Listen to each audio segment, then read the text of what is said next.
አማን አሉት አርሰናል። ኧረ አርሰናል ለዩናይትድ ምን ለዩናይትድ እስኪ ለዛች ሰርፍ የሆነ ነገር በያት ነቃ ደንገጥ በያት እስኪ ሄደሽ እዛ አትሌቲኮ ማድሪዱን ታስተነግጫለሽ። አትሌቲኮ ማድሪድ ሄዳ እና አርሰናሎች አትሌቲኮ ማድሪዱን ይህ አርጀንቲናዊ የ26 ዓመቱ ጁሊያን አልቫሬስን እና የስፖርቲንግ ሊዝበኑ ቪክቶር ጊዮከርስን ለማስፈረም ስምምነት ላይ ደርሰዋል። እንግዲህ ለጁሊያን አልቫሬስ $57 ሚሊዮን አቅርበዋል እና ስምምነት ላይ ደርሰዋል።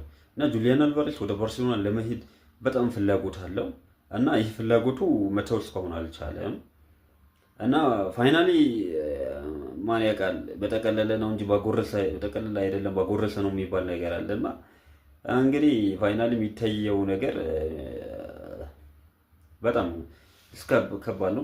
ባርሴሎና ለልጅ ልጅ ፍላጎት ካለው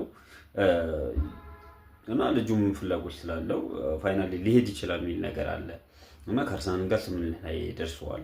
ሌላኛው በሊያንድሮ ትሮሳርድ ቦታ አርሰናሎች የአትሌቲክስ ክለቡ ኒኮ ዊሊያምስ $89 ሚሊዮን አቅርበዋል እና ይህ ልጅ ያው ኦልሬዲ ይመጣል የሚባል ነገር አለ እና ማንቸስተር ዩናይትድ ፖርቹጋላዊው ብሩኖ ፈርናንዴስን ለሽያጭ አውጥተውታል እንግዲህ እና ወንበር ላይ አውርተው ነበረ ከማንቸስተር ዩናይትድ አመራሮች ጋር እና አዎንታዊ ነገርና መስማማት አልቻሉም። በዚህ የመጣ